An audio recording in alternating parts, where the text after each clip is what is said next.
आदरणीय दर्शकवृन्द नमस्कार। Lakes Nepal YouTube च्यानलमा यहाँहरूलाई हार्दिक स्वागत छ। नेपालको न्याय कानुन जगतका विभिन्न विषयहरूमाथि हामीले लामो समयदेखि विभिन्न व्यक्तित्वहरूका विश्लेषण, उहाँहरूका मन्थन प्रस्तुत गर्दै आएका छौँ। यही सन्दर्भमा आजको सेसनमा हामीले नेपालमा कानुनी शिक्षाको सुरुवात कसरी भयो, यसको विकासक्रमको विभिन्न पाटाहरू के कस्ता छन् र अहिलेको अवस्थामा आइपुग्दा नेपालको कानुनी शिक्षामा आवश्यक परेका सुधारहरू के हुन सक्छन् भन्ने विषयमा चाहिँ हामीले केन्द्रित रहेर आजको संवाद प्राध्यापक डाक्टर लक्ष्मीप्रसाद मैनालीसँग गरेका छौँ। प्राध्यापक डाक्टर लक्ष्मीप्रसाद मैनाली विक्रम सम्वत 2017 साल पौष 20 गते तेह्रथुम जिल्ला तत्कालीन इवा हाल आठराई गाउँपालिकामा जन्मिनु भएको हो।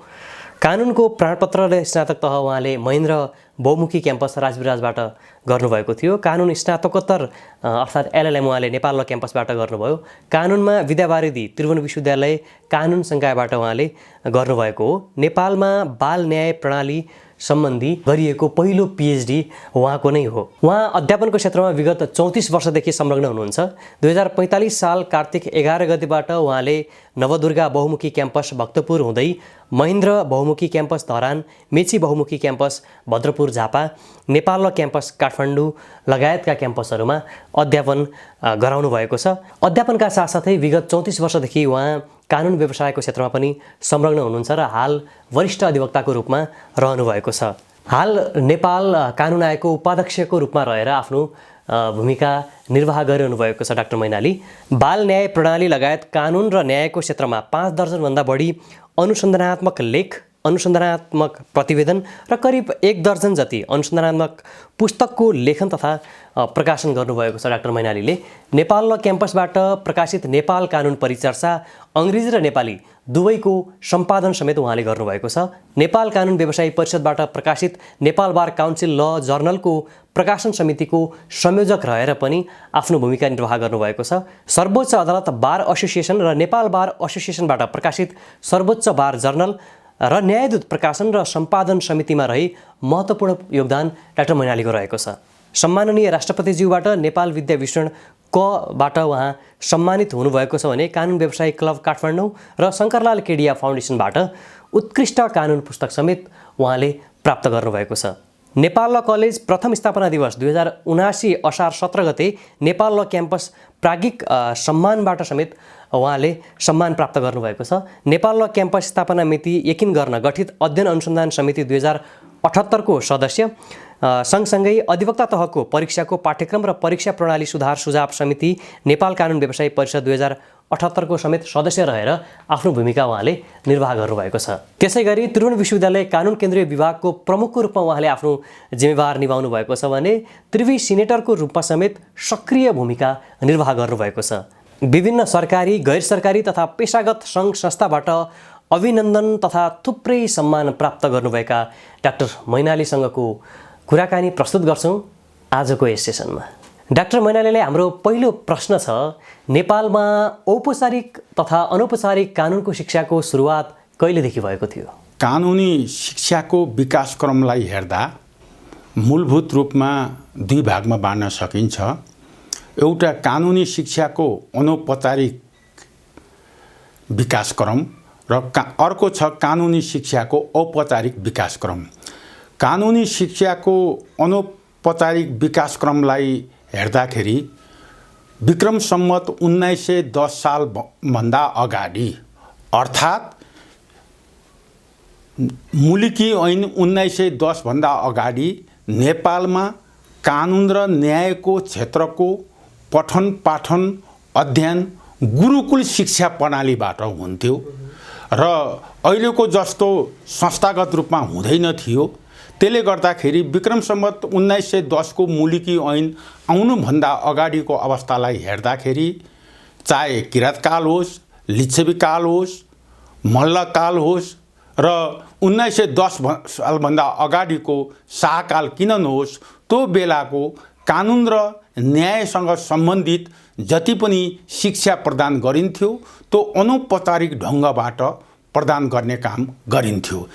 यसर्थ विक्रम सम्वत 1910 सालको मुलुकी ऐनभन्दा अगाडिको अवस्थालाई हेर्दा त्यो काललाई नेपालको कानुनी शिक्षाको अनौपचारिक विकासक्रमको रूपमा लिन सकिन्छ।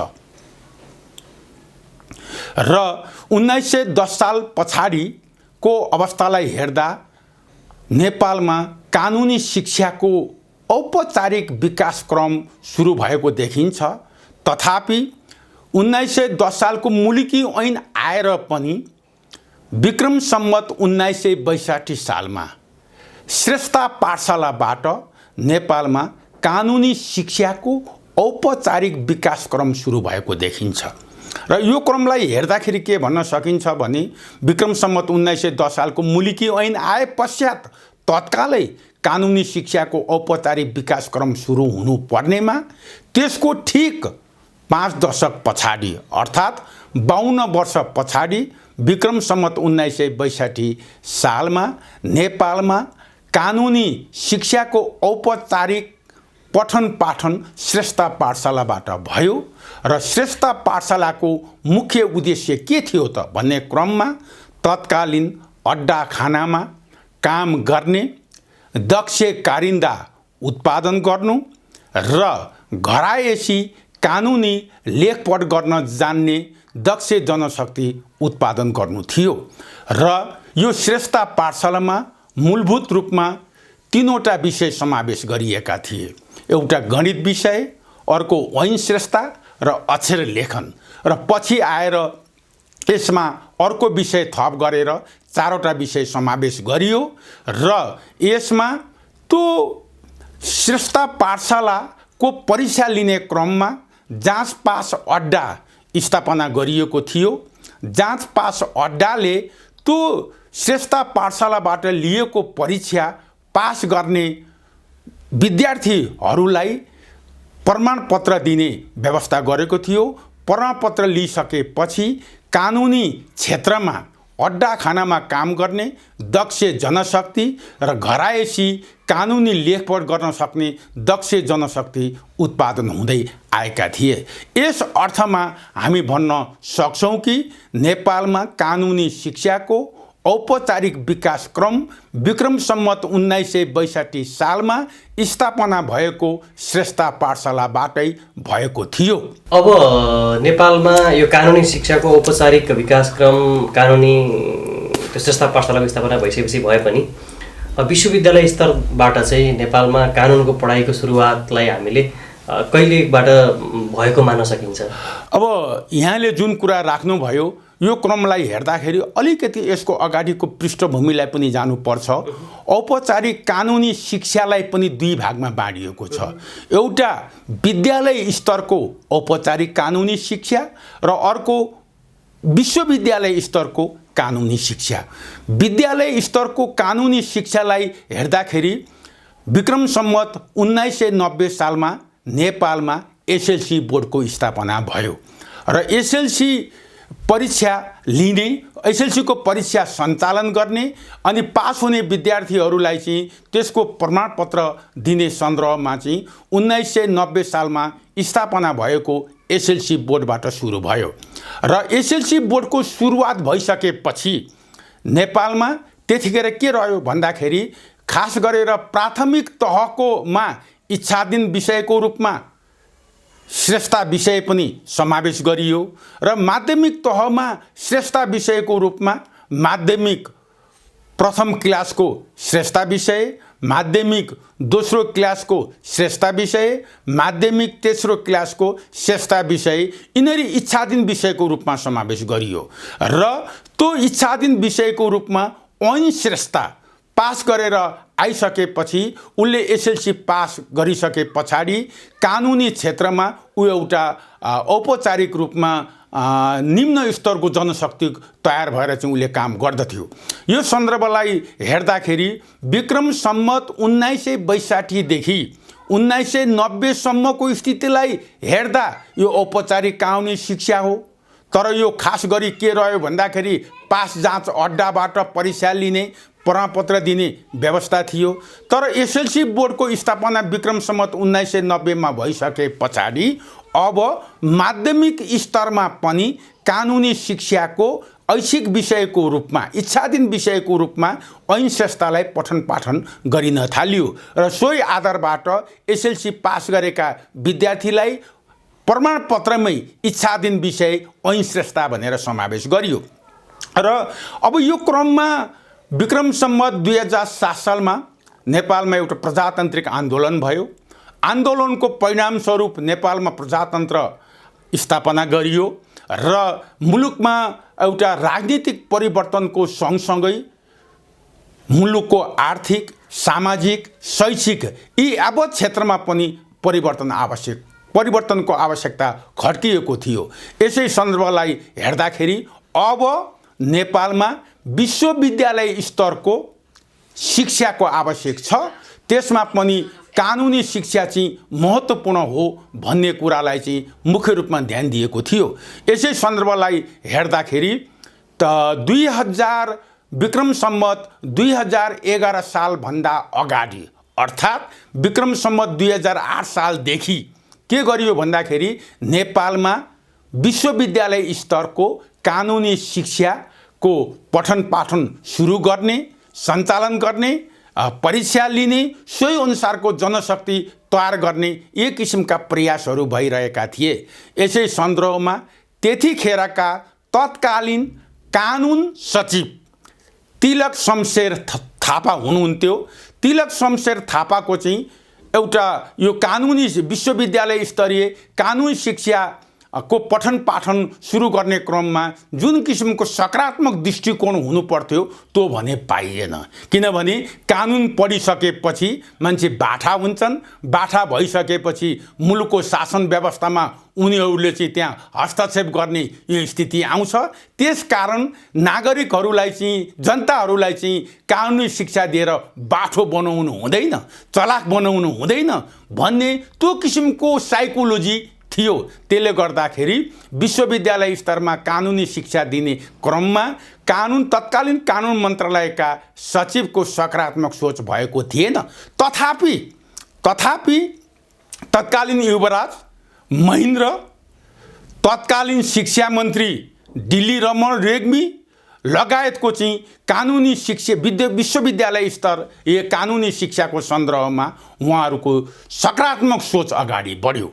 यो सन्दर्भलाई लिएर हेर्दाखेरि के देखियो भने कानुन मन्त्रालय र शिक्षा मन्त्रालयले चाहिँ सकारात्मक दृष्टिकोणलाई अगाडि राखिदिइसकेपछि वास्तवमा त्रिचन्द्र कलेजका प्राध्यापकहरू, त्यस पछाडि विद्यार्थीहरूको सशक्त र सक्रिय प्रयासबाट नेपालमा पटना विश्वविद्यालयसँग सम्बन्धन लिएर नेपाल ल कलेजको स्थापना गरियो। यो सन्दर्भलाई हेर्दाखेरि त्रिचन्द्र कलेजमा प्राध्यापन गर्ने प्राध्यापकहरू उहाँहरूको नाम लिनै पर्छ। नेपाली विषयका प्रोफेसर रामराज पन्त, अर्थशास्त्र विषयका प्रोफेसर रत्नबहादुर बिष्ट र गणित विषयका प्रोफेसर आशुतोष गाङ्गुली, उहाँहरूको सक्रिय प्रयास र विद्यार्थीहरूको सक्रिय भूमिकाबाट कानुन तथा शिक्षा मन्त्रालयले पटना विश्वविद्यालयसँग ल कलेज स्थापना गर्ने क्रममा अनुमति दियो र अनुमति दिइसकेपछि अब कि 2011 साल जेठ महिनादेखि नै नेपालमा ल कलेज स्थापना गर्ने क्रममा प्रयासहरू हुँदै गए। प्रयासहरू भइसके पछाडि विक्रम सम्वत 2011 साल असार 17 गते नेपाल ल कलेजको स्थापना गरियो। असार 17 गते वास्तवमा हेर्ने हो भने ल कलेजको स्थापना मिति पहिचान गर्ने क्रममा योभन्दा अगाडि कुनै काम भएको रहेनछ। तर नेपाल ल कलेजको स्थापना मिति पहिचान गर्ने क्रममा नेपाल ल क्याम्पसको कार्यकारी समितिले एउटा कमिटी गठन गरियो। त्यो कमिटीले विभिन्न विषयवस्तुसँग सम्बन्धित भएका त्यो बेलादेखि अहिलेसम्मका सरोकार राख्ने व्यक्तित्वहरूसँग अन्तर्क्रिया, छलफल, परामर्श गरियो र विभिन्न सरकारी निकायहरूसँग पनि दस्तावेजहरू खोजेर अध्ययन अनुसन्धान गरेर असार 17 गते नेपाल ल कलेजको चाहिँ स्थापना भएको भनेर स्थापना मिति यकिन गरियो र सोही अनुसार चाहिँ प्रथम वार्षिक दिवस पनि मनाएको अवस्था छ। यो गरिसके पछाडि नेपाल ल कलेजको पठन पाठन कहाँ हुने त? भवन त यसको आफ्नो थिएन। नभएको कारणले गर्दा रानी पोखरीकै नजिकै रहेको दरबार स्कुलमा नेपाल ल कलेजको अफिस खडा गर्ने, त्यही लको पठन पाठन हुने, त्यो पठन पाठन चाहिँ राति 6 बजेदेखि बेलुका 6 बजेदेखि त्यसको पठन पाठन हुने भनेर चाहिँ यसरी गोरखापत्रमै सूचना प्रवाह गरियो।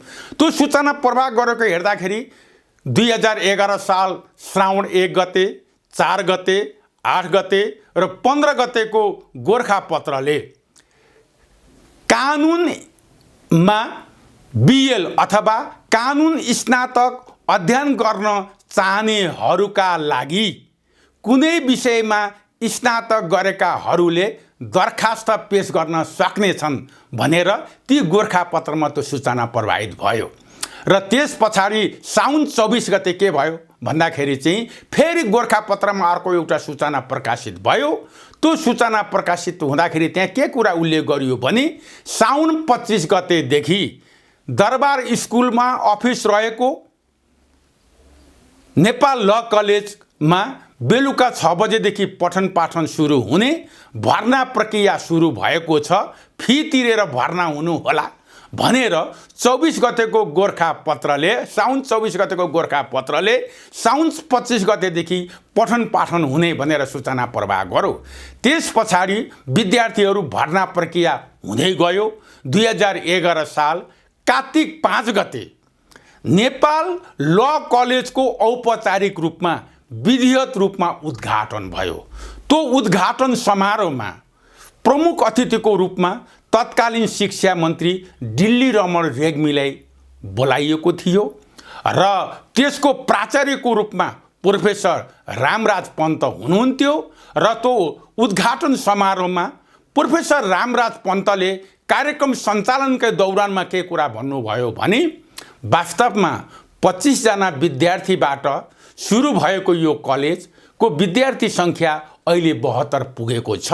यो हाम्रो लागि गौरवको विषय हो। अर्को कुरा, प्रमुख अतिथिको रूपमा आउनुभएका तत्कालीन शिक्षा मन्त्री डिल्ली रमण रेग्मीज्यूले वास्तवमा नेपालमा ल कलेजको स्थापना गर्नुपर्ने हो वा होइन भन्ने सन्दर्भमा विगत 3 वर्षदेखि बहस चलिआएको थियो, तर त्यसले आज सार्थकता पाएको छ। मैले पनि यसमा सकारात्मक दृष्टिकोण राखेँ र नेपालमा ल कलेज स्थापना गर्ने क्रममा मेरै शिक्षा मन्त्रीको हैसियतले मैले नि अनुमति दिएको हुँ भनेर प्रमुख अतिथिको आसनबाट उहाँले त्यो कुराहरू सम्बोधनको क्रममा राख्नुभयो। र यसरी हेर्दाखेरि वास्तवमा नेपाल ल कलेज विश्वविद्यालय स्तरीय ल कलेज कानुनी शिक्षाको पठन पाठनको सुरुवात विक्रम सम्वत 2011 सालमा तत्कालीन कानुन र शिक्षा मन्त्रालयको सहयोगमा र यी अघि भनिएका प्राध्यापकज्यूहरूको महत्त्वपूर्ण प्रयासको साथ पटना विश्वविद्यालयसँग सम्बन्धन लिएर नेपालमा ल कलेजको स्थापना भई विश्वविद्यालय स्तरीय कानुनी शिक्षाको पठन पाठन सुरु भएको हो। तर विडम्बना के छ भने विश्वविद्यालय स्तरीय कानुनी शिक्षाको पठन पाठन भए पनि यसको सम्बन्ध पटना युनिभर्सिटीसँग भएको र यहाँको पाठ्यक्रम पनि पटना युनिभर्सिटीको पाठ्यक्रमसँग हुबहु मिलेको, परीक्षा प्रणाली पनि पटना युनिभर्सिटीको परीक्षा प्रणालीसँगै मिल्दोजुल्दो रहेको र विद्यार्थीले परीक्षाको फर्म भर्दा काठमाडौँ सेन्टर राख्ने कि पटना सेन्टर राख्ने, परीक्षा केन्द्र कहाँ राख्ने, काठमाडौँ परीक्षा केन्द्र राख्ने कि पटना परीक्षा केन्द्र राख्ने भनेर फर्म भर्नु पर्दथ्यो भने फर्स्ट इयरमा उसले काठमाडौँमा बसेर नेपाल ल कलेजमा ऊ पठन पाठन उसले गरेको छ भने दोस्रो वर्ष पटना युनिभर्सिटीमा गएर पनि ऊ पढ्न पाउँथ्यो। पटना युनिभर्सिटीको विद्यार्थी पनि यहाँ आएर पढ्न पाउँथ्यो। यसरी हेर्दा पाठ्यक्रम, परीक्षा प्रणाली र सूचना परीक्षाको रिजल्ट पनि पटनाबाटै नै प्रकाशित हुन्थ्यो। त्यसले गर्दा हेर्दाखेरि चाहिँ पाठ्यक्रम, परीक्षा प्रणाली यी सबै पटना युनिभर्सिटीसँग धेरै थोर सम्बद्ध रहेका थिए। तर विक्रम सम्वत 2016 सालमा नेपालमा 2015 सालमा नेपाल अधिराज्यको संविधान आयो। नेपाल अधिराज्यको संविधान मूल कानुनको रूपमा रहेको थियो, जो एउटा राजनीतिक व्यवस्थालाई एउटा सञ्चालन गर्ने, राज्य व्यवस्था सञ्चालन गर्ने क्रममा आएको महत्त्वपूर्ण दस्तावेज। सोही अनुरूप नेपालको शिक्षा प्रणालीलाई पनि ढाल्नुपर्ने अवस्था थियो। त्यो अवस्थामा त्रिभुवन विश्वविद्यालय 2016 सालमा ऐन अन्तर्गत स्थापित भयो। जब त्रिभुवन विश्वविद्यालय ऐनबाट त्रिभुवन विश्वविद्यालय स्थापना भयो, त्यस पछाडि अब विक्रम सम्वत 2019 सालमा पटना युनिभर्सिटीसँग सम्बन्धन लिएको नेपाल ल कलेज त्यहाँबाट डिएफिलिएसन भएर त्रिभुवन विश्वविद्यालयसँग एफिलिएसन लियो। यो क्रमलाई हेर्दाखेरि 2016 सालदेखि 2030 सालसम्मको अवस्थालाई हेर्दा जम्मी नेपालमा 2वटा ल कलेज थिए। यहाँहरूलाई अब कतिको छ, एउटा नेपाल ल कलेज भयो, अर्को 22-23 सालतिर चाहिँ मोरङ ल कलेज भनेर विराटनगरमा पनि सञ्चालन भएको थियो। तर यसको चारैतिर चाहिँ आलोचना हुन थाल्यो। सुकिला मुकिलाहरूले, हुने खानेहरूले मात्रै ल पढ्न पाउने भए, सदरमुकाममा मात्रै ल कलेजहरू स्थापना भए। त्यसकारण यो हातमुख जोड्न समस्या हुने गरिब वर्गको लागि चाहिँ कानुनी शिक्षा पहुँचभित्र परेन। त्यसकारण सदरमुकाममा मात्र कानुनी विश्वविद्यालय स्तरीय कानुनी शिक्षालाई पहुँचमा राखिनु हुँदैन। गाउँ-गाउँमा यी पठन पाठन हुनुपर्छ भन्ने आवाज पनि उठ्न थाल्यो। र पछि आएर 2028 सालमा नेपालमा राष्ट्रिय शिक्षा पद्धतिको योजना लागू भयो। त्यो पद्धति, राष्ट्रिय शिक्षा पद्धति अनुरूप नेपालमा शिक्षा प्रणालीलाई पनि ढाल्नुपर्ने अवस्था थियो। सोही अनुरूप 2016 सालको त्रिभुवन विश्वविद्यालय ऐन खारिज भएर 2028 सालमा त्रिभुवन विश्वविद्यालय ऐन 2028 आयो। र त्रिभुवन विश्वविद्यालय ऐन 2028 आइसकेपछि राष्ट्रिय शिक्षा पद्धतिको योजना 2028 र त्रिभुवन विश्वविद्यालय ऐन 2028 अनुरूप अब विश्वविद्यालय स्तरको शिक्षा दिनुपर्ने आवश्यकता खट्किएको थियो। यसै सन्दर्भमा 2030 सालमा त्रिभुवन विश्वविद्यालय अन्तर्गत 2वटा अध्ययन संस्थानहरू स्थापना गरिए। एउटा प्राविधिक अध्ययन संस्थान र अर्को सामान्य अध्ययन संस्थान। प्राविधिक अध्ययन संस्थान अन्तर्गत फरेस्ट्रीका विषयहरू, इन्जिनियरिङका विषयहरू, मेडिसिनका विषयहरू, अरू विभिन्न विषयहरूलाई प्राविधिक अध्ययन संस्थानमा गाभियो। सामान्य अध्ययन संस्थान अन्तर्गत शिक्षा, मानविकी, व्यवस्थापन, कानुन आदिलाई चाहिँ सामान्य अध्ययन संस्थान अन्तर्गत राखियो। यसरी 2030 सालमा त्रिभुवन विश्वविद्यालय ऐन अन्तर्गत जम्मा प्राविधिक अध्ययन संस्थान र सामान्य अध्ययन संस्थान गरेर 13वटा अध्ययन संस्थानहरू स्थापना गरिए। त्यसमा कानुन अध्ययन संस्थान भनेर चाहिँ त्यो 13वटा मध्येको एउटा सामान्य अध्ययन संस्थानको रूपमा कानुन अध्ययन संस्थानको स्थापना गरियो। त्यो कानुन अध्ययन संस्थान के थियो भन्दा त्योभन्दा अगाडि 2025 सालमा अथवा विक्रम सम्वत 1969 मा के थियो भन्दाखेरि यो प्रदर्शनी मार्गको ठिक अगाडिपट्टि, भिरकुटी मण्डपको ठिक अगाडिपट्टि त्यहाँ नेपाल सरकारको चाहिँ साथ रोप्ने केही जग्गाहरू थियो। त्यो जग्गामा चाहिँ के गरियो भन्दा दरबार स्कुलमा सञ्चालन गरेको नेपाल ल कलेजको भवन बनाउन त्यहाँ अनुमति दियो र नेपाल ल कलेज त्यहाँ स्थापना भएर त्यहाँबाट पठन पाठन हुन थाल्यो। आज त्यही भवनमा त्यो नेपाल ल क्याम्पस भनेर चाहिँ त्यहाँ पठन पाठन भइरहेको छ। यसरी हेर्दाखेरि के देखिन्छ भने नेपालमा विश्वविद्यालय स्तर कानुनी शिक्षाको प्रावधान भनेको पहिलो चरण 2011 सालदेखि 2016 सालसम्म यो विदेशी विश्वविद्यालयसँग सम्बन्धन लिएर र त्यस पछाडि 2016 सालदेखि 2030 सालसम्मको अवस्थालाई हेर्दाखेरि नेपालको त्रिभुवन विश्वविद्यालयबाट सम्बन्धन लिएर आङ्गिक क्याम्पसको रूपमा होइन, सम्बन्धन प्राप्त क्याम्पसको रूपमा यो नेपाल ल कलेज स्थापना भएको थियो। जब 2030 सालमा त्रिवी अन्तर्गत कानुन अध्ययन संस्थानको स्थापना गरियो, त्यसै अन्तर्गत चाहिँ के गरियो त नेपाल ल कलेजलाई नेपाल ल क्याम्पस भनेर नामाकरण गरियो।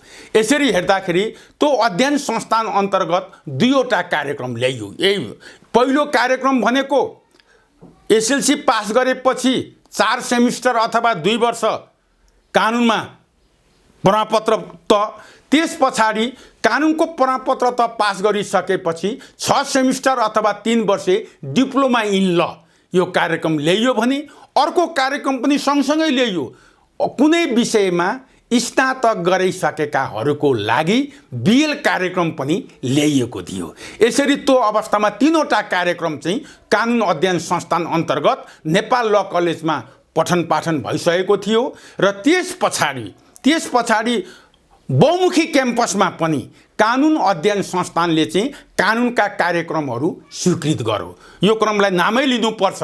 धेरै कलेजहरू आङ्गिक रूपमा सम्बन्धन प्राप्त क्याम्पसको रूपमा चाहिँ सञ्चालित भए। यो क्रममा त्यो अवस्थाको स्थितिलाई हेर्दाखेरि महेन्द्र बिन्देश्वरी बहुमुखी क्याम्पस राजविराज, पृथ्वीनारायण क्याम्पस पोखरा, महेन्द्र बहुमुखी क्याम्पस नेपालगञ्ज र यही नेपाल ल क्याम्पसमा यसरी कानुनका पठन पाठनहरू सुरुवातका दिनमा प्रारम्भ भए। त्यस पछाडि चाहिँ मुलुकका अरू विभिन्न मल्टिपल कलेजमा पनि कानुनका शैक्षिक कार्यक्रमहरू परिवीणता प्रमाणपत्र तहको रूपमा किन नहोस् चाहे स्नातक तहको रूपमा चाहिँ किन नहोस् त्यो पठन पाठन सुरु भयो र पछि 2042 साल पौष महिनामा कानुन अध्ययन संस्थानलाई कानुन संकायमा परिवर्तन गरियो र किन भन्दा पहिला 2030 सालमा कानुनी शिक्षा सेमिस्टर प्रणाली अन्तर्गत सञ्चालित भएको थियो।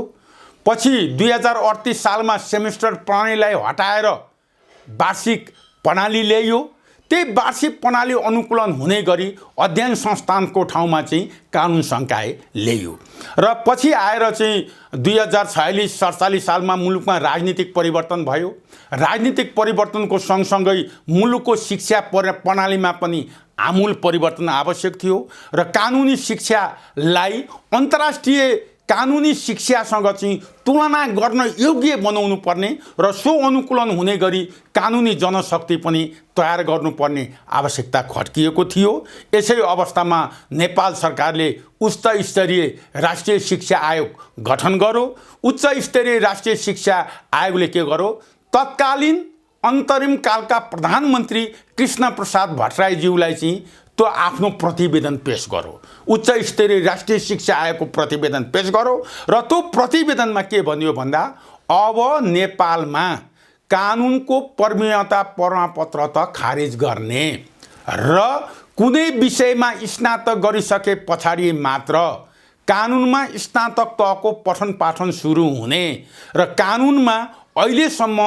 स्नातकोत्तर तहको कार्यक्रम नभएको हुँदा एलएलएम प्रोग्राम लगायत विश्वविद्यालयमा विद्यावारिधिका कार्यक्रमहरू पनि सञ्चालन गर्दै जाने र त्यसको पाठ्यक्रम पठन पाठन अन्तर्राष्ट्रिय कानुनी शिक्षासँग तुलना गर्न योग्य खालको हुनुपर्ने र जनशक्ति पनि सोही अनुसारको उत्पादन हुनुपर्ने भन्ने किसिमको चाहिँ प्रतिवेदनमा उल्लेख गरिएको थियो र पछि 2052 सालमा के गरियो, त्यो प्रतिवेदनमा भएका कुरालाई कार्यान्वयन गर्ने सवालमा कानुनको प्रमाणपत्र तहलाई खारिज गरियो र त्यस पछाडि 2053 सालदेखि नेपालमा के भयो भन्दाखेरि त्रिभुवन विश्वविद्यालय अन्तर्गत कानुनमा कुनै विषयमा स्नातक गरिसके पछाडि 3 इयर्स एलएलबी प्रोग्राम ल्याइयो।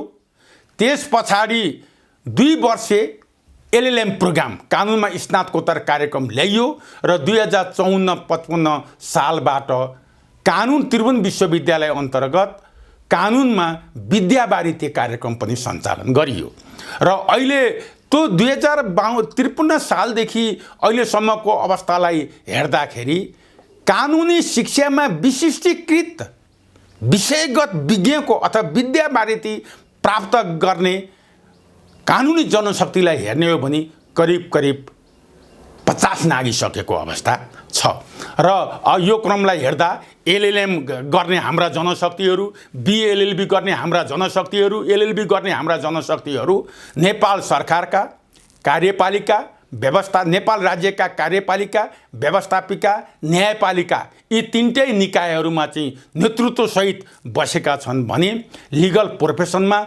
अनुसन्धानमा पनि सोही रूपमा रहेका छन्। त्यति मात्र होइन, राजनीतिक क्षेत्रमा पनि उहाँहरूको त्यतिकै बाहुल्यता रहेको छ। अब यो क्रमलाई हेर्दाखेरि हाल त्रिभुवन विश्वविद्यालय अन्तर्गत विश्वविद्यालय स्तरका कानुनी शैक्षिक कार्यक्रमलाई हेर्ने हो भने अहिले 6वटा आङ्गी क्याम्पस छन् र 2वटा सम्बोधन प्राप्त क्याम्पस छन्। 2वटा सम्बोधन प्राप्त क्याम्पस छन्। यो क्रमलाई हेर्दा नेपाल ल कलेजमा दिइने कानुनी शिक्षा एकमात्र नेपालकै उच्च स्तरीय केन्द्रीय स्तरको कानुनी शिक्षा हो भने अरू मल्टिपल कलेजहरूमा जस्तै धरान, राजविराज, बुटौल, पोखरा, नेपालगञ्ज यी बहुमुखी आङ्गी क्याम्पसमा कानुनका पठन पाठन भइरहेका छन् भने त्रिभुवन विश्वविद्यालय कानुन संकायबाट सम्बन्धन लिएका 2टा कलेज नेसनल ल कलेज र हरिखेतान बहुमुखी क्याम्पस वीरगञ्जमा पाठ्यक्रम पढाइ सञ्चालन भइरहेको छ। यो क्रमलाई हेर्दाखेरि यहाँ के देखिन्छ भने नेपालको विश्वविद्यालयमा सबैभन्दा जेठो विश्वविद्यालय त्रिभुवन विश्वविद्यालय हो र त्रिभुवन विश्वविद्यालय भन्दा पनि जेठो कानुनी शैक्षिक संस्थाको रूपमा नेपाल ल कलेज र हालको नेपाल ल क्याम्पस हो र अहिले हेर्दाखेरि विश्वविद्यालय स्तरमा त्रिभुवन विश्वविद्यालय बाहेक अरू विश्वविद्यालयहरूमा काठमाडौँ विश्वविद्यालय, पूर्वाञ्चल विश्वविद्यालय, त्यस्तै किसिमले पोखरा विश्वविद्यालय, मध्यपश्चिमाञ्चल विश्वविद्यालय, सुदूरपश्चिमाञ्चल विश्वविद्यालय, खुला विश्वविद्यालय, लुम्बिनी बौद्ध विश्वविद्यालयमा पनि कानुनका शैक्षिक कार्यक्रमहरू सञ्चालन भएका छन्। तर विश्वविद्यालयमा कानुनका शैक्षिक कार्यक्रमहरू ल्याएको भए तापनि त्रिभुवन विश्वविद्यालयको अतिरिक्त काठमाडौँ विश्वविद्यालयमा मात्र पछिल्लो चरणमा कानुनका केही प्राध्यापकहरू छन्। तर अरू विश्वविद्यालयमा विश्वविद्यालय स्तरबाट सेवा आयोगले प्रतियोगितात्मक परीक्षाको आधारबाट प्रोफेसरहरू उत्पादन गरेको अवस्था छैन। यो क्रमलाई हेर्दाखेरि नेपालमा विश्वविद्यालय स्तरीय कानुनी शिक्षाको पठन पाठनलाई हेर्ने हो भने 2016 सालबाट सुरुवात भएको देखिन्छ। सोभन्दा अगाडि 5 वर्षको अवधि 11 सालदेखि 16 सालको विदेशी विश्वविद्यालयसँग सम्बन्धन लिएर देखिन्छ। अहिले नेपालमा स्थापित भएका विभिन्न विश्वविद्यालयमा पनि कानुनका शैक्षिक पठन पाठन चाहे स्नातक त होस् चाहे स्नातकोत्तर तहका कार्यक्रम किन नहुन् सञ्चालन भइरहेको अवस्था छ।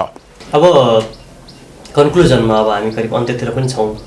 यी सबै कुराहरू जानकारीमा आइसके पछाडि कतिपय पछिल्लो चरणमा कतिपय यही कानुनका क्षेत्रका विज्ञहरूले अब नेपालमा कानुन विश्वविद्यालय चाहियो, कानुन पढाउने ल क्याम्पसको स्थापना त्रिभुवन विश्वविद्यालयभन्दा अगाडि स्थापना भएको हो तैपनि हामी आज एउटा छुट्टै एउटा विशेषीकृत विश्वविद्यालय कानुनको आवश्यक पर्यो भनेर आवाज उठाइरहेका छन्। त्यसमा विभिन्न खोज अनुसन्धान पनि भएका छन्। अहिलेको नेपालको जुन कानुनी शिक्षाको अवस्था छ यसले फेरि अब एक त कतिपयको त्यो आरोप पनि छ अथवा त्यो टिप्पणी पनि गर्छन् कि नेपालमा क्याम्पसले नै राम्रो पढाउन सकिरहेको छैन, त्यसमा जनशक्ति पर्याप्त छैन अनि भोलि विश्वविद्यालय जाँदा झन् हामीले त्यो जनशक्ति कहाँबाट ल्याउने भन्ने पनि त्यो चिन्ता व्यक्त गरेका छन्। अहिलेको अवस्थामा तपाईँले धेरै कुराहरू एनालाइज गर्नुभएको छ, त्यो धेरै कुराहरू नजिकबाट अहिले लामो समयसम्म अध्ययन गर्नुभएको छ, अनुसन्धान गर्नुभएको छ। नेपालमा अब कानुन विश्वविद्यालयको आवश्यक परेको भन्ने तपाईँलाई महसुस भएको छ कि छैन? यदि भएको छ भने किन भएको छ र यदि त्यो विश्वविद्यालय आउँछ भने त्यसका लागि हामीसँग जनशक्ति पर्याप्त छ कि छैन? अब यहाँले धेरै समसामयिक सान्दर्भिक the question asked by you is timely and temporary contemporary र यो सन्दर्भलाई हेर्दाखेरि वास्तवमा विश्वमा दुईटा स्कुल अफ थट छन्। एउटा स्कुल अफ थट भनेको युनिभर्सिटी अफ मल्टिडाइमेन्सनल डिसिप्लिन्स, बहुआयामिक विधा भएका विश्वविद्यालयहरू एउटा, र अर्को भनेको स्पेसियलाइज युनिभर्सिटी, विषयगत अथवा स्पेसलाइज प्रोफेसनल युनिभर्सिटीको स्थापना हुनुपर्छ भनेर दुईटा स्कुल अफ थट रहेका छन्। चाहे हामीले European country, American country, Asian country, Australian country, विभिन्न मुलुकमा जुन विश्वविद्यालय स्तरको कानुनी शिक्षाको कुरालाई हेर्दाखेरि कुनै ठाउँमा युनिभर्सिटी अफ मल्टी डाइमेन्सनल डिसिप्लिनको रूपमा सञ्चालित भएका छन् र कुनै ठाउँमा चाहिँ एउटा विश्वस्वीकृत विषयगत विश्वविद्यालयको स्थापना भएर पठन पाठन पनि सञ्चालन भइरहेको अवस्था छ। अब अहिलेको सन्दर्भलाई हेर्दाखेरि जस्तै नेपालकै सन्दर्भमा हेर्दा हामीले छिमेकी मुलुक भारतमै हेर्दाखेरि पनि त्यहाँ नेसनल ल युनिभर्सिटीका कुराहरू पनि त्यहाँ स्थापित भएर पठन पाठन छिमेकी मुलुकमै रहेका छन् र नेपालकै सन्दर्भमा हेर्दाखेरि अहिले धेरै विश्वविद्यालयहरू स्थापना भएका छन्। तथापि जतिवटा विश्वविद्यालय स्थापना भए पनि मुलुकको तमाम शैक्षिक जनशक्तिको 80% जनशक्ति त्रिभुवन विश्वविद्यालयले कभर गरेको छ र त्रिभुवन विश्वविद्यालयकै जनशक्ति अन्य विश्वविद्यालयमा गएर धानेर आएको अवस्था छ। तर तथापि त्यो अवस्था हुँदा पनि अहिले मुलुकमा सङ्क्रमणकालीन अवस्था, राजनीतिक अस्थिरता अनि वैचारिक सङ्गठनमा आबद्ध रहेका प्राध्यापक, कर्मचारी, विद्यार्थीहरूको दिनको तालाबन्दी, बन्द, हडताल यी कारणले गर्दाखेरि र जुन किसिमको जनशक्ति दिनुपर्ने हो त्यो जनशक्ति पनि नदिएको कारणबाट कानुनी शिक्षा मात्र होइन अरू शिक्षा पनि एक किसिमको अस्थिरता आएको देखिन्छ। यो क्रमलाई हेर्दाखेरि अबको अवस्थालाई हेर्दाखेरि के देखिन्छ भने मेरो आफ्नो इन्डिभिजुअल भ्यू म भन्छु, त्यस पछाडि हाम्रो संस्थागत भ्यू के छ त्यो कुरा पनि म तथ्यगत रूपमा यहाँ सामु राख्न चाहन्छु। र मेरो इन्डिभिजुअल भ्यू र अहिलेसम्म मैले प्राप्त गरेको अनुभव, 32 वर्षको मेरो प्राध्यापन पेसा, 32-35 वर्षको मेरो लयरिङ एक्सपिरियन्सका कुराहरू, अनुसन्धानका कुराहरू, यी सबै कुरालाई हेर्दाखेरि अब हामीले हिजोको जस्तो ट्रेडिसनल एप्रोच लिएर बस्नु आवश्यक छैन। अब हामी 20औं-21औं शताब्दीमा विश्व गइसकेको छ। त्यसकारण अब साँच्चै राष्ट्रलाई आवश्यक पर्ने उच्च स्तरको जनशक्ति तयार पार्ने हो भने विशिष्टीकृत विश्वविद्यालयबाटै शिक्षा दिने परिपाटीलाई बसाल्नुपर्छ। त्यसले गर्दाखेरि सो विश्वविद्यालयमा सो विशिष्टीकृत विषयमा पनि विभिन्न विषयहरू रहन्छन्। त्यो विषय अनुसारको चाहिँ पठन पाठन भइसकेपछि सो अनुसारको जनशक्ति तयार हुने, त्यसले नागरिक समाजमा, अन्तर्राष्ट्रिय क्षेत्रमा, मुलुकको कार्यपालिका, व्यवस्थापिका, न्यायपालिकामा पनि त्यसले सोही अनुसारको कन्ट्रिब्युसन दिन सक्ने स्थिति आउँछ। त्यसले गर्दाखेरि अब नेपालमा विशिष्टीकृत विश्वविद्यालयको अवधारणालाई अगाडि सार्नुपर्ने टटकारो आवश्यकता खड्किएको छ र मुलुकको कानुनी शिक्षा प्रणालीलाई विकास गर्नको लागि, व्यवस्थापन गर्नको लागि, त्यसलाई नियमन गर्ने क्रममा राष्ट्रिय स्तरमा एउटा छुट्टै कानुन विश्वविद्यालयको स्थापना र सञ्चालन गरिनु आवश्यक छ, जसको स्वामित्व नेपाल राज्यले लिनुपर्छ, जसको स्वामित्व नेपाल सरकारले लिनुपर्छ। यहाँ नेपाल सरकार भन्ने बित्तिकै कानुन, न्याय तथा संसदीय मामिला मन्त्रालय, शिक्षा विज्ञान तथा प्रवृत्ति मन्त्रालय, नेपाल कानुन व्यवसाय परिषद, नेपाल बार एसोसिएसन, महान्यायाधिवक्ताको कार्यालय, इभन सर्वोच्च अदालत र कानुन र न्यायको क्षेत्रमा संलग्न रहेका सरकारवाला जुनसुकै संस्था, जुनसुकै व्यक्तिले पनि यसमा अपनत्व फिलिङ गर्नुपर्ने स्थिति आउँछ र त्यसको लागि त्यो स्थापना गरिसकेपछि साँच्चै रुल अफ ललाई अगाडि सार्ने हो भने, सोही अनुसारको जनशक्ति निर्माण गर्ने हो भने, सोही अनुसार मुलुकलाई हाँक्ने हो भने कानुन समग्र कानुनी शिक्षा प्रणालीलाई व्यवस्थापन गर्न, विकास गर्न, नियमन गर्न उच्च स्तरमा राष्ट्रिय स्तरको कानुन विश्वविद्यालयको स्थापना र सञ्चालन गर्नुपर्ने आवश्यक खड्किएको छ।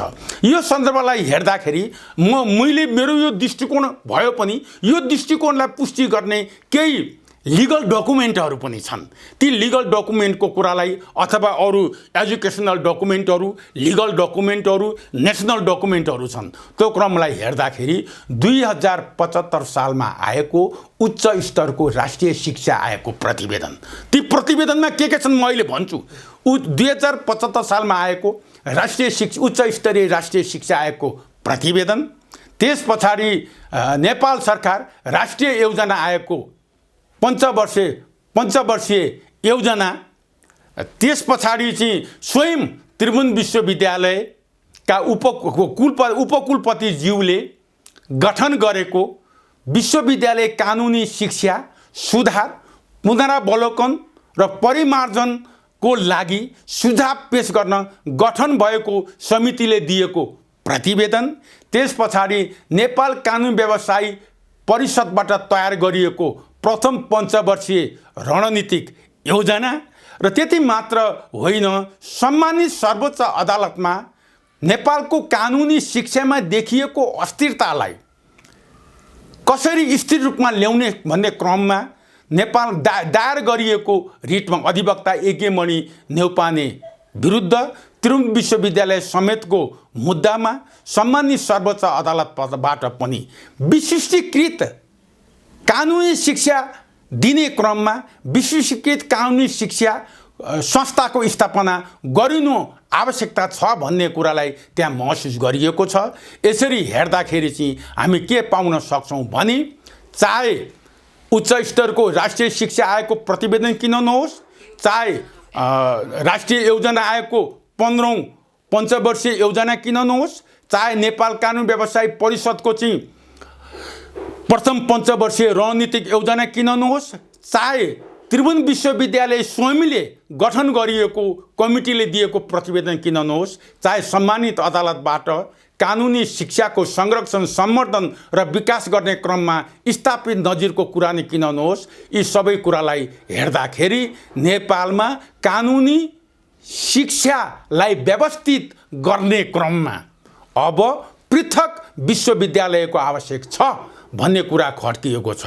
यो क्रमलाई हेर्ने हो भने के देखिन्छ भने, जस्तै अमेरिकाको बार एसोसिएसनलाई हामीले हेऱ्यौँ भने, छिमेकी मुलुक इन्डियाको बार काउन्सिललाई हामीले हेर्ने हो भने के देखिन्छ भने, कानुनी शिक्षालाई नीतिगत रूपमा, योजनागत रूपमा, नियमनकारी निकायको रूपमा जिम्मेवारी लिने काम कानुन व्यवसायी परिषदको हो भन्ने कुरा त्यहाँ इङ्गित गरिएको छ भने, अर्कोतिर भारतमा आएको जुन Indian bar council rules of legal education 2019ले कानुनी शिक्षालाई एउटा विशिष्टीकृत शिक्षाको रूपमा विकास गर्ने क्रममा यसले पनि महत्त्वपूर्ण भूमिका निर्वाह गरेको छ। यो सन्दर्भलाई हेर्दाखेरि यहाँले जुन राख्नुभयो जनशक्तिका कुराहरू, जनशक्तिको कुरा, मापदण्डका कुराहरू, गुणस्तरीय मापनका कुरा यहाँले राख्नुभयो। हामीले युनाइटेड स्टेट अफ अमेरिकाको लिगल एजुकेसनलाई हेर्ने हो भने त्यहाँ के छ भन्दा, section of legal education and administration to the American bar भनेर पनि, जहाँ लिगल एजुकेसनको त्यसको प्रशासनको छुट्टै शाखा अमेरिकन बारमा रहने व्यवस्था पनि छ भने, अर्कोतिर यसले के मापदण्डहरू युनाइटेड स्टेट न्युज हाइएस्ट ल स्कुलले एउटा मापदण्ड तयार पारेको छ। त्यो मापदण्डले के भनेको छ भन्दाखेरि, सबैभन्दा महत्त्वपूर्ण पहिलो मापदण्डको रूपमा क्वालिटी एसेसमेन्ट, कानुनी शिक्षा कस्तो ठाउँमा दिने, कस्तो संस्था स्थापना, कानुनी शिक्षाको कस्तो संस्था स्थापना गर्ने, कस्तो विश्वविद्यालय स्थापना गर्ने भन्ने सन्दर्भमा कानुनका प्राध्यापक, न्यायाधीश, कानुन व्यवसायीहरूको सुझावको आधारमा तयार गरिएको क्वालिटी एसेसमेन्ट एक। दोस्रो कुरा विद्यार्थीहरूको छनौट प्रक्रिया। त्यहाँ अध्ययन गर्ने विद्यार्थीहरूलाई मेरिट बेसिसको आधारबाट सेलेक्टिभिटी भन्छ भने अर्को के छ भन्दाखेरि जस्तै अब यहाँ त के रह्यो भने विद्यार्थी अनुपातको आधारमा शिक्षकहरूको दरबन्दी छैन। विश्वविद्यालयले कहिले खुलाउँदैन, खुलायो भने पनि तालाबन्दी भएर त्यो त्यत्तिकै रोकेर जान्छ, अदालतमा पुग्छ, अदालतले अन्तरिम आदेश जारी गरिदिन्छ, रोकिएर जान्छ। यसले गर्दाखेरि के देखिन्छ भने विद्यार्थी सङ्ख्या numbers of the law teachers or professor in the ratio of law students एउटा यो रह्यो भने अर्कोतिर availability of faculty, law school and library as well as other resources यी आवश्यक चाहिँ रहेका छन्। यो सन्दर्भलाई हेर्दाखेरि अब नेपालमा कानुन विश्वविद्यालय स्थापना गर्ने क्रममा ढिलो गर्नु हुँदैन। यो सन्दर्भमा म एउटा प्रमाणसहित, यहाँ समय कतिको छ, प्रमाणसहित म एउटा कुरा अगाडि बढाउन चाहन्छु।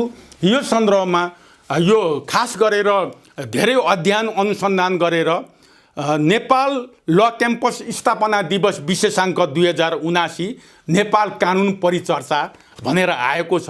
यो नेपालमा कानुनी शिक्षाको बारेमा जानकारी राख्न चाहने जोसुकैको लागि पनि यो जर्नल धेरै उपयोगी छ। यहाँहरूले नेपाल ल कलेजमा सम्पर्क राख्नुभयो भने मलाई लाग्छ क्याम्पसबाट यहाँहरूलाई चाहिँ यो उपलब्ध हुने मैले विश्वास लिएको छु।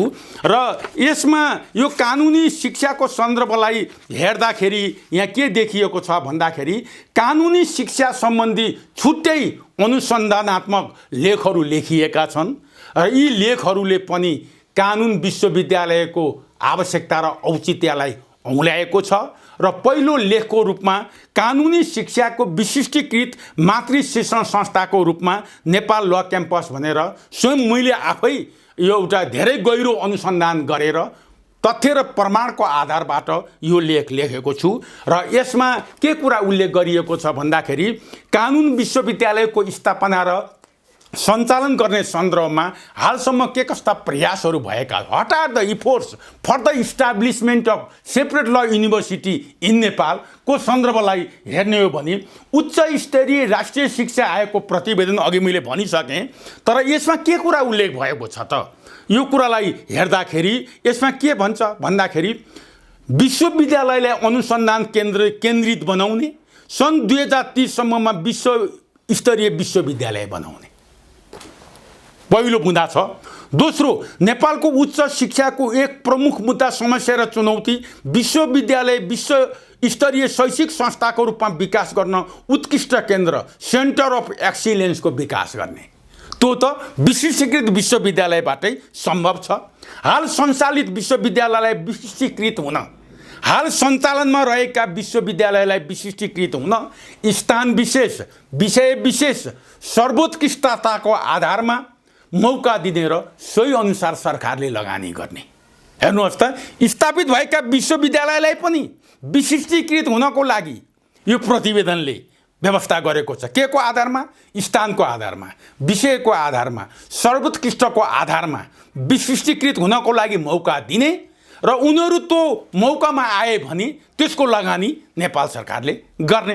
अर्कोतिर त्रिभुजको पुनः संरचना गरी यसलाई त्रिभुज प्रणालीमा ढालेर विभिन्न विश्वविद्यालयमा विभाजन गर्ने। हेर्नु है, त्रिभुवन विश्वविद्यालयलाई पुनः संरचना गरी त्रिभुज प्रणालीमा ढालेर विभिन्न विश्वविद्यालयमा विभाजन गर्ने, तिनीहरूलाई भौगोलिक र विषय विशिष्टताका आधारमा प्रायोगिक स्वतन्त्रता सहित आवश्यकता अनुसार सङ्घीय सरकार र प्रदेश सरकारको सेवा क्षेत्रभित्र रहने व्यवस्था गर्ने। अर्को भन्छ विश्वविद्यालय तथा उच्च शैक्षिक संस्थाहरूलाई राष्ट्रिय आवश्यकता र अन्तर्राष्ट्रिय विकाससँग आबद्ध गरी उच्च स्तरको मानव संसाधन विकास गर्न सक्ने उत्कृष्ट प्राज्ञिक केन्द्रको रूपमा विकास गर्ने। यो विशिष्टीकृत विश्वविद्यालयबाट मात्र उत्कृष्ट प्राज्ञिक संस्थाको विकास हुन्छ, सोही अनुसारको जनशक्ति तयार हुन्छ।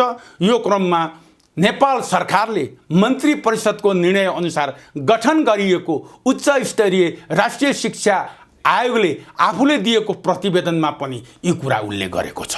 यो एउटा महत्त्वपूर्ण अथेन्टिक डकुमेन्ट हो। उच्च स्तरीय राष्ट्रिय शिक्षा आयोगको प्रतिवेदन 2075ले बोलेको सन्दर्भमा पनि मैले यहाँहरू समक्ष पस्किसकेँ। आदरणीय पाठकज्यूहरूले पनि यो कुरालाई हेर्नु हुने नै छ। यो सन्दर्भलाई हेर्दा त्यस पछाडि राष्ट्रिय योजना आयोगको 15औं योजना आर्थिक वर्ष 2076-77 देखि 2080-81 यो पञ्चवर्षीय रणनीति राष्ट्रिय योजना आयोगको पञ्चवर्षीय 15औं योजनाले लोकतन्त्र र सुशासन, मैले यो त्यहाँबाट प्रिन्ट गरेर निकालेकै पनि छु, लोकतन्त्र र सुशासन भन्ने शीर्षकमा चाहिँ कानुनी शिक्षा र शिक्षण प्रणालीलाई राष्ट्रिय एवं अन्तर्राष्ट्रिय स्तरमा गुणस्तरीय, प्रतिस्पर्धी एवं समाजको आवश्यकता परिपूर्ति गर्ने गरी विकास गर्न। अर्को सबैभन्दा महत्त्वपूर्ण कुरा यसको रणनीतिमा के राखेको छ? कानुनी शिक्षा र शिक्षण प्रणालीलाई व्यवस्थित, गुणस्तरीय र आधुनिक बनाउने यसको रणनीति छ।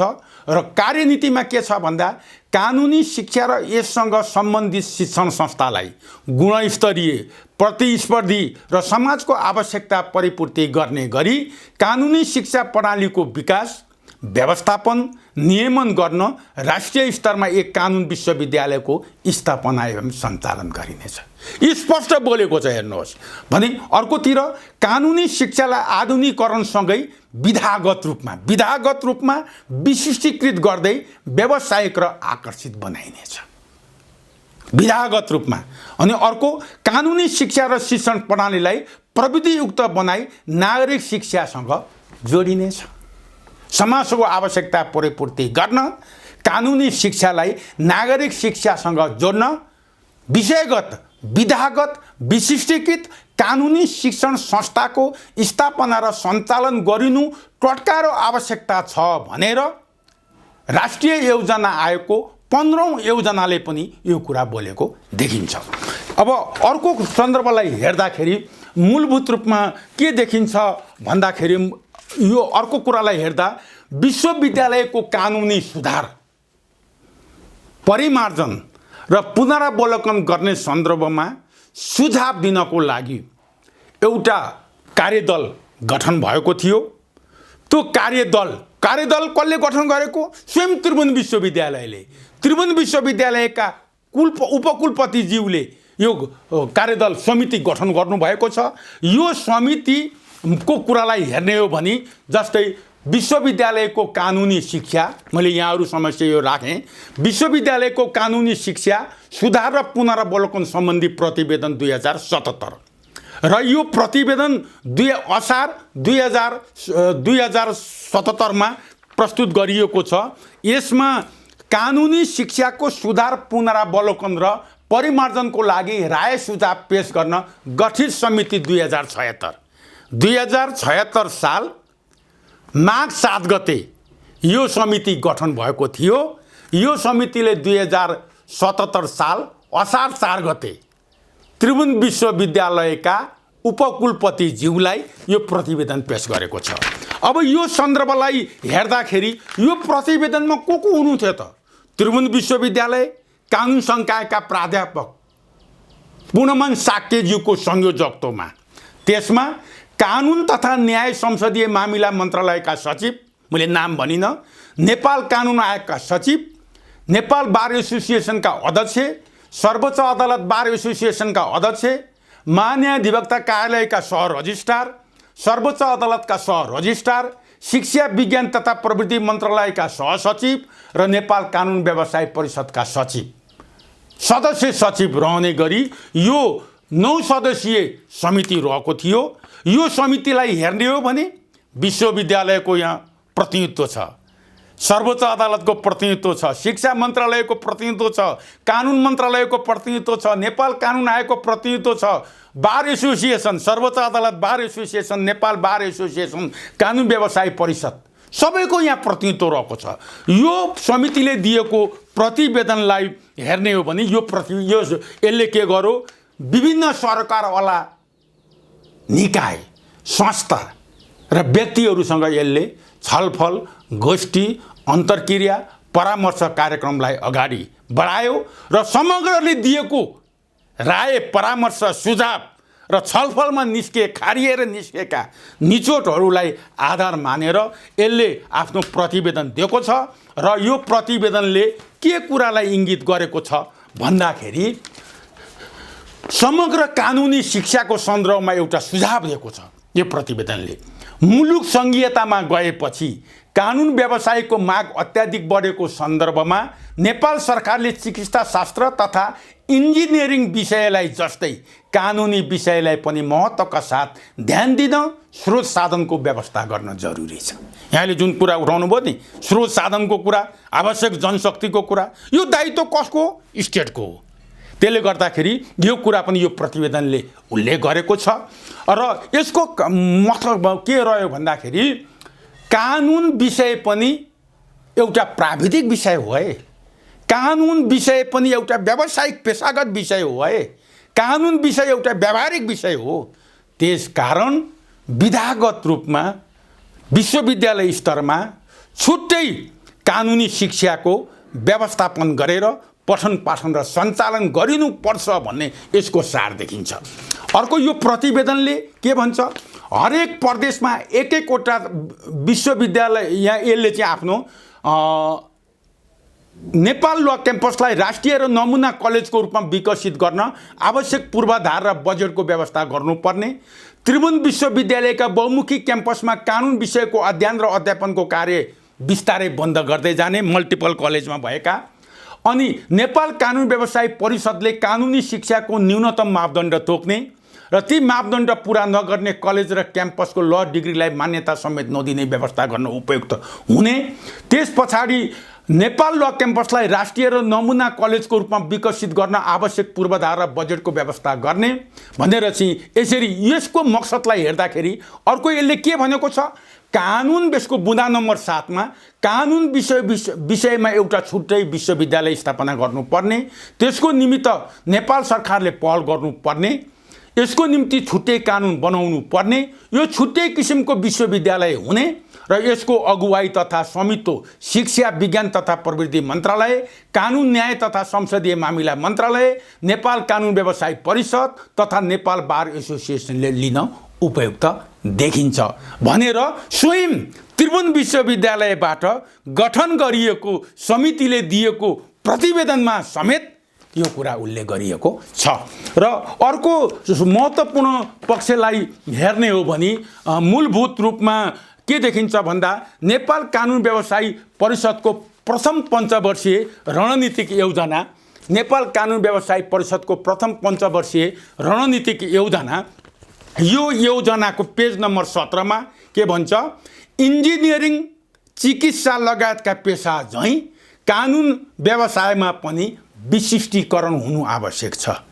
कानुन व्यवसायमा विशिष्टीकरण हुनुको मतलब कानुनी शिक्षा पनि के हुनु पर्यो, विशिष्टीकरण, त्यो शिक्षा दिने संस्था पनि विशिष्टीकृत शिक्षण संस्थाको रूपमा स्थापना र सञ्चालन भएको हुनुपर्ने भन्ने कुरा यसले उल्लेख गरेको छ भने अर्कोतिर यसले राष्ट्रिय योजना आयोगमा भएका कुरालाई पनि यसले सम्मानपूर्वक सम्बोधन गरेको छ। राष्ट्रिय योजनामा सम्बोधन भनेर यसले सम्मानपूर्वक सम्बोधन गरेको छ। यो कानुन व्यवसाय परिषदको प्रथम पञ्चवर्षीय रणनीतिक योजना 2078-79, 82-83ले पेज नम्बर 19 मा यसले के भन्छ भने मुलुकको 15औं राष्ट्रिय योजनाको न्याय प्रणाली शीर्षक अन्तर्गत अघि नेपाल कानुन व्यवसाय परिषदको संस्थागत क्षमता सुदृढीकरणसँग सम्बन्धित रणनीति र कार्यनीतिहरूलाई समावेश गर्ने प्रयास गरिएको छ। यस्तै यो योजनामा कानुन व्यवसायको पेशागत मर्यादा दक्षता अभिवृद्धि गर्न आवश्यक कार्यक्रम सञ्चालन गरिनेछ। कानुनी शिक्षा र यससँग सम्बन्धित शिक्षण संस्थालाई गुणस्तरीय प्रतिस्पर्धी समाजको आवश्यकता परिपूर्ति गर्ने, कानुनी शिक्षा प्रणालीको विकास व्यवस्थापन नियमन गर्न कानुन विश्वविद्यालयको स्थापना एवं सञ्चालन गर्ने भनेर राष्ट्रिय योजना आयोगको 15औं योजना भएको भाषालाई टपक्क टिपेर यसमा थपक्क राखिएको छ। सम्मानपूर्वक यो नेपाल कानुन व्यवसाय परिषदको प्रथम पञ्चवर्षीय रणनीतिक योजनाले पनि यसलाई व्यवस्था गरेको देख्छौँ। र अर्को सन्दर्भलाई हेर्दाखेरि महत्त्वपूर्ण रूपमा रहेको के देखिन्छ भने अहिले त मसँग त मुद्दाको मिसिलै छ होइन त्यही मिसिलबाट मैले यो कुरा ल्याएको छु। अधिवक्ता यज्ञमुनि न्यौपाने समेत विरुद्ध त्रिभुवन विश्वविद्यालय समेत उत्प्रेषण 2075 WO 1114 भएको यो मुद्दामा यसमा के देखिन्छ भन्दाखेरि चाहिँ खास गरेर यो मुद्दामा प्रस्तुत मुद्दामा सम्मानित सर्वोच्च अदालतको संयुक्त बेन्चबाट 2077 साल चैत्र 3 गते रोज 3 का दिन एउटा आदेश भएको छ। त्यो आदेशमा के कुरा उल्लेख छ भन्दाखेरि नेपालको कानुनी शिक्षाको मातृ संस्थाको रूपमा रहेको नेपाल ल क्याम्पसलाई कानुनी शिक्षाको लागि विशिष्टीकृत शिक्षण संस्थाको रूपमा स्थापित गर्ने, विशिष्टीकृत मातृ शिक्षण संस्थाको रूपमा स्थापित गर्ने प्रयोजनार्थ आवश्यक कार्य गर्न त्रिभुवन विश्वविद्यालयका उपकुलपतिको नाममा निर्देशात्मक आदेश जारी गरिएको छ भनेर चाहिँ यसले यो कुरालाई चाहिँ व्यवस्था सम्मानित सर्वोच्च अदालतको संयुक्त बेन्चबाट अधिवक्ता यज्ञमुनि न्यौपाने समेत विरुद्ध त्रिभुवन विश्वविद्यालय समेत भएको यो उत्प्रेषण मुद्दामा यो आदेश भएको छ र यसमा के भन्छ नेपाल ल क्याम्पसलाई नि कानुनी शिक्षाको विशिष्टीकृत मातृ शिक्षण संस्थाको रूपमा विकास गर्न त्रिभुवन विश्वविद्यालयका उपकुलपतिलाई निर्देशात्मक आदेश जारी गरिएको छ भनिसकेपछि अब यो सन्दर्भलाई हेर्दाखेरि के देखिन्छ भने नेपालमा छुट्टै कानुन विश्वविद्यालयको आवश्यकता खड्किएको छ। यो नेपाल सरकार समेतका प्रतिनिधित्व भएका विभिन्न निकायबाट दिएका प्रतिवेदनले पनि यो कुरा उल्लेख गरिएको छ। अब यो सन्दर्भलाई हेर्दा के देखिन्छ भने अपनत्व सरकारले लिनुपर्ने, त्यसको लगानी राज्यले गर्नुपर्ने, यसको लागि छुट्टै एउटा कानुन हुनुपर्ने। यो क्रमलाई हेर्दाखेरि म भर्खर नेपाल सरकार मन्त्री परिषदको निर्णयले नेपाल कानुन आयोगको भाइस चेयरपर्सनको रूपमा रहेको छु र नेपाल कानुन आयोगको पृष्ठभूमिलाई हेर्दाखेरि यो सर्वोच्च अदालतभन्दा 3 वर्ष जेठो संस्था हो। 2010 सालमा नेपाल कानुन आयोगको तत्कालीन मन्त्रीमण्डलको गठन आदेशबाट यो स्थापना भएको हो। सर्वोच्च अदालत अगाडि त प्रधान न्यायालय ऐन अन्तर्गत थियो, तर पछि 2013 सालमा सर्वोच्च अदालत ऐन आएपछि सर्वोच्च अदालत स्थापना भएको हो। त्यसले गर्दाखेरि सर्वोच्च अदालतभन्दा 3 वर्ष जेठो नेपाल कानुन आयोगको उद्देश्य के छ भन्दाखेरि कानुनको संशोधन, एकीकरण, तर्जुमा, प्रचलित कानुनलाई पुनरावलोकन गर्ने, परिमार्जन गर्ने, कानुन र न्यायको क्षेत्रमा व्यापक अध्ययन र अनुसन्धान गर्ने यसको महत्त्वपूर्ण भूमिका रहेको हुँदा यदि कानुन, न्याय तथा संसदीय मामिला मन्त्रालय र शिक्षा विज्ञान तथा प्रविधि मन्त्रालयको आपसी सहजीकरण समन्वयबाट मन्त्री स्तरीय निर्णयबाट क्याबिनेटबाट डिसिजन गरेर यदि नेपाल कानुन आयोगलाई छुट्टै कानुन विश्वविद्यालय ऐन निर्माण गर्नको लागि जिम्मेवारी दिन्छ भने सबभन्दा पहिला यसको आवश्यकता छ छैन हामी कन्सेप्ट पेपर, पोजिसन पेपर तयार पार्छौँ र त्यो पोजिसन पेपरको व्यापक रूपमा छलफल गरेर अन्तर्क्रिया गरेर त्यस पछाडि हामी कानुन विश्वविद्यालय सम्बन्धी छुट्टै विधेयक मसौदा गर्न पनि यदि सरकारले जिम्मेवारी दिन्छ भने नेपाल कानुन आयोगको उपाध्यक्षको हैसियतले यहाँहरू समक्ष यो कुरा मैले राखेँ। तर त्यसको लागि नागरिक समाजको कानुनी शिक्षासँग सरोकार राख्ने जो कोहीको पनि यसमा सक्रिय भूमिका, लबिङ क्याम्पेन पनि हुनु आवश्यक छ।